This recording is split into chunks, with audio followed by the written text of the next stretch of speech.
இந்த எம்சிஓபி கேஸுன்னு சொல்லுவாங்க. நிறைய பேருக்கு அதை பற்றி கண்டிப்பாக தெரிஞ்சிருக்கும். இந்த விபத்தில் சிக்கினவங்க நிறைய பேர் வந்து எம்சிஓபி கேஸ் ஃபைல் பண்ணியிருப்பீங்க. அதாவது மோட்டார் வாகன விபத்து சட்டம் அப்படிங்கிறதுல நீங்கள் வந்து அந்த இழப்பீடு கேட்டு நிறைய பேர் வந்து சட்டத்தின் கதவுகளை தட்டியிருப்பீங்க. அந்த மாதிரி வந்து நிறைய பேருக்கு அதை பற்றி நல்லாவே தெரியும்.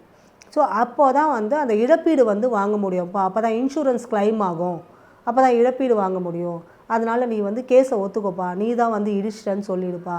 இல்லை நீ வேகமாக போயிட்டு திடீர்னு நீ வந்து சடனாக பிரேக் அடித்ததுனால பின்னாடி வந்த வாகனம் இந்த மாதிரி வந்து தடுமாறிடுச்சு, அந்த விபத்துக்குள்ளானார் இல்லைங்களா அந்த பைக்காரு, அந்த மாதிரி ஒத்துக்கோப்பா, கேஸ் உன் பேரில் எழுதிடுறோம்ப்பா, நாங்கள் வேணாலும் உனக்கு 5000 10,000 கொடுத்துட்றோம். வண்டி எதாவது டேமேஜ் இருந்ததுன்னா அதுக்கு கூட 5000 10,000 நாங்கள் கொடுத்துட்றோம்ப்பா, நீ தயவு செஞ்சு ஒத்துக்கப்பா. அப்போ தான் வந்து அவனுக்கு கை ஒடிஞ்சிச்சுப்பா, கால் ஒடிஞ்சிச்சுப்பா, அவனால் இப்போ வேலைக்கு வெட்டிக்கு போக முடியாதுப்பா, அவன் ஒருத்தன் தான்ப்பா குடும்பத்தை பார்க்குறான் அப்படின்னு சொல்லி உங்களை அந்த கேஸில் சிக்க வச்சுருவாங்க.